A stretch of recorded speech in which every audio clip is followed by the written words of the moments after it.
High school teachers of Reddit, what is the one thing that you want your students to know that you'd never tell them in person?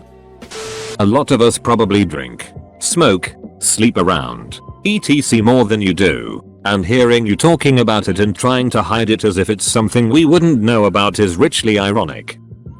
You're unique. You're not special. Set your goals high, but understand that if you change your goals to needs, you'll have a lifetime of disappointment.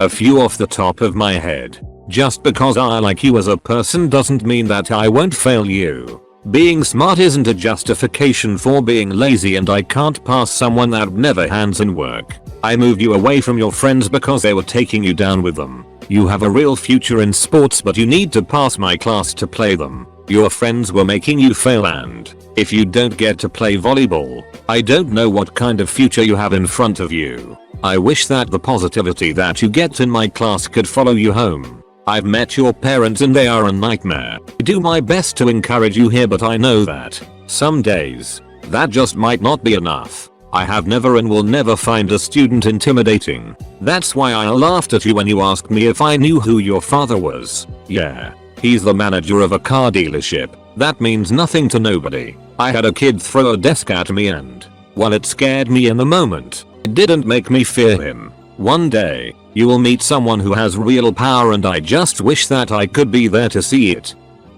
If your parents email a teacher and argue with them, the whole staff knows. At least at my school. I hate the texts as much as you do, but everyone just shrugs when I suggest changing them up. I'm sorry they made us keep that awful after book on the list. I genuinely offered to buy them all back from students so I could burn the waste of time that they are. That my students are the reason why I am second guessing having my own kids. I can see who you have a crush on in the classroom. Right now my students are up in our mobile. Class was supposed to start at noon. My co-teachers and I are down in the classroom. They're thinking if no one goes down there to get them, we won't have to do any work. We're thinking let's see if anyone comes down here to grab us. Social experiment. If not, we don't have to do anything. The events that happen when the day should have been a snow day.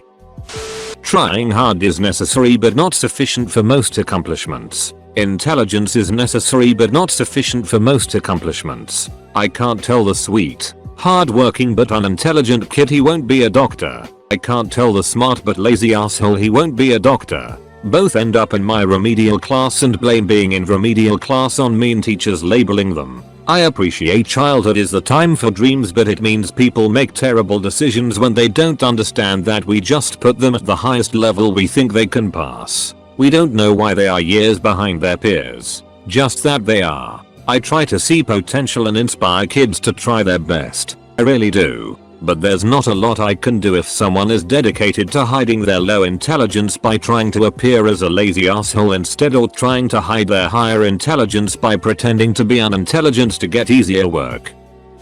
I would honestly tell my little kindergartners that life is tough. I love you. Many of you can't count on your parents at all. You're poor and have to work harder. I need you to understand how important your education is for having a better life. But I'm a male teacher in early childhood. Distance is very important, and can't afford to have a parent go all mama bear on me, so I just do my best to make them feel valued in my class.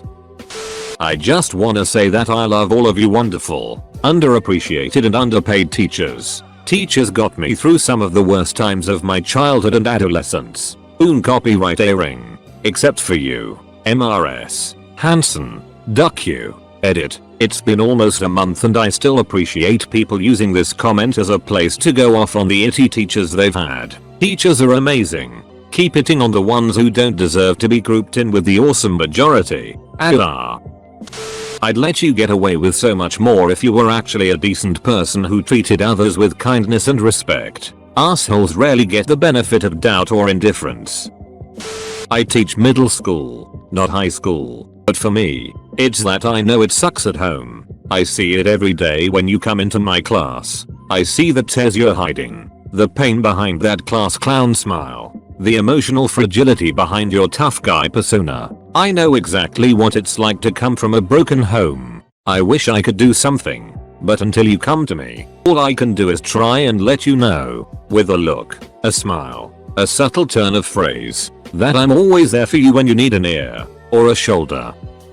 I am no longer a teacher, but I remember several days that I felt lazy and wanted to give the class the day off. I never did because I knew the teacher's pet would rat me out. Sometimes even the teachers don't like the teacher's pet. One of the most memorable things a teacher said to me, I really glad she did say it to my face. I really like you as a person, but I hate you as a student. My French teacher told me this when I was in high school, during this period where I was really depressed and on the verge of flunking out. Having her be so honest with me and pointing out that I was wasting my potential made me want to do better, and eventually I did. I'd tell my kids that their stupid decision to stay out on the weekdays and not do any work will probably lead to them doing the same thing their parents do and living the same life. All my kids are incredibly low income. Also, their forced helplessness is not their fault, but I wish I could tell them to recognize it and do something about it. Lastly, please, for the love of God, do the ducking reading. It's not hard. I specifically edited it to not be hard. And no, you are not interesting enough to be a famous YouTube blogger. Go to college. You are right. The administration is completely out of touch when it comes to technology. I also work better while listening to music on my phone. I teach special needs 11-14-year-olds and I tell them that growing up is going to be hard for them and not everyone is going to be as understanding or patient as the staff at our school, and they need to learn to reel it in sometimes. I'd also tell them how precious and wonderful they are, even when they drive me mad asking the same question over and over. They might not have the same advantages as other children, but their gifts are just as legitimate as any other child's. Some of them might not know how to flush a toilet, but they sure can draw a perfect replica of the Death Star. Some can't remember their own birthday, but they smile every morning and say how happy they are to see us, and it's just lovely. I love my job. Edit. Oh my goodness, thank you for the gold. I had a really bad day today, not because of the kids, they're lush, and this has made my day. Yes, we have a new seating chart, and yes, I sat you next to her because I can tell you have a crush on her. I noticed you try harder on your work when she is around, and to be honest, you two would make a cute couple. Till all my teachers totally knew I was high all the time. Your parents are literally the worst part of my job. Yelling duck in the hallways doesn't make you a badass. Teachers are yelling duck in their heads all day long.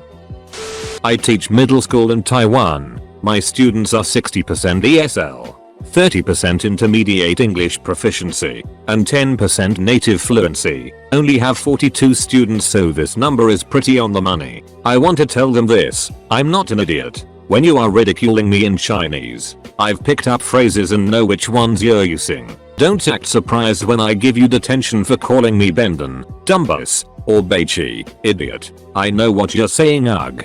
Benden.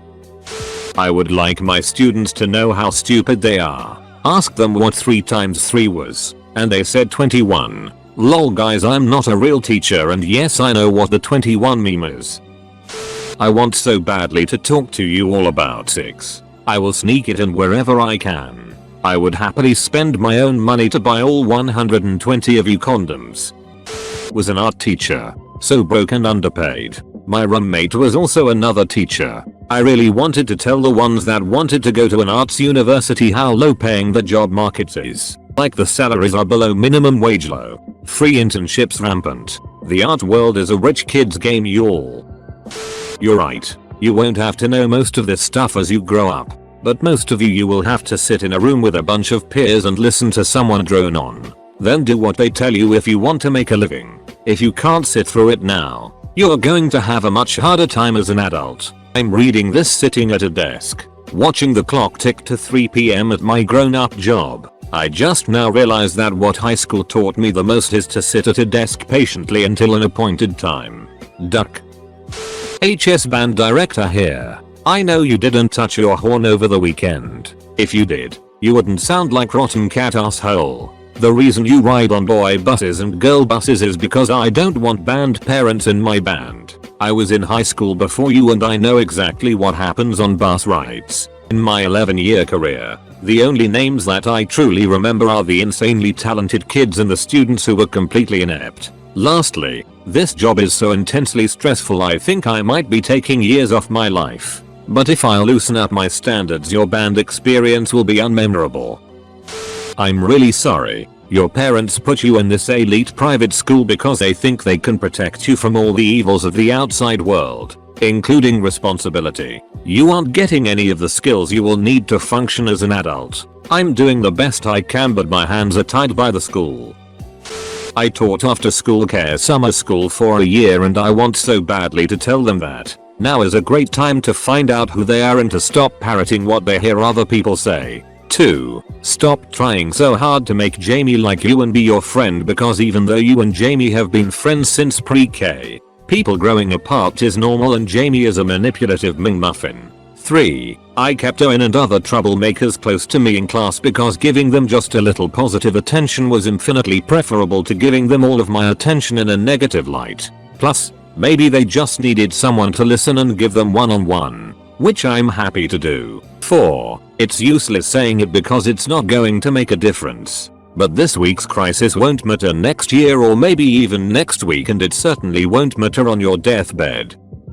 One of the most valuable lessons I can teach you is to fake looking busy. If we're supposed to be working on an assignment or reading or whatever, and you see me coming your way, at the least have a piece of paper on your desk and a pen in your hand and sum it on your paper, and then I won't bother you. If you have nothing going on and can't even be bothered to make it look like you're trying, I'm heading your way. This lesson will be invaluable with eventual bosses someday. Your sense of entitlement is most likely acquired from your upbringing. So parent-teacher conferences to discuss your grades aren't going to do it when the parents just blame us, despite you putting in little to zero effort. If I know your name by the 3rd day of a new school year, that means you're probably an asshole. I don't know if there's an exact quote I'd use, but I wish I could let my students know how dumb they look sometimes, and how they need to relax and stop taking themselves so seriously. I also frequently find myself wishing I could rag on kids' clothes hairstyles that they've obviously put way too much money into, but these thoughts only cross my mind when they're being assholes. That's the unprofessional petty stuff I'd say. I could think of something much more wise. But it's my lunch break and Friday and my brain is fried from trying to keep these assholes together a week before finals. The odds of you using any specific piece of knowledge you learn in high school is slim. The odds of you using some piece of knowledge from high school is near absolute and you have no idea what it's going to be or when it will happen. So you may as well try at all of it. The biggest thing you're going to learn is how to learn. I love these posts because the comments are generally well formatted. Thanks, teachers. Sort of late to this party, but I often want to tell my students to enjoy themselves more and worry less. And I guess I do tell them that pretty often. But what I really wish I could communicate is that it's perfectly natural to break the rules and be a little more reckless at their age. This would be pretty irresponsible of me to tell them as kids need their teachers to be role models of good impulses, not bad impulses. But sometimes I want to. Kids today seem very frightened of the future and don't want to take chances, especially when it comes to having fun. I don't blame them based on the environments they are raised in. Also, if they have an A+ in my class, they can make a low F on the final and still wind up with an A.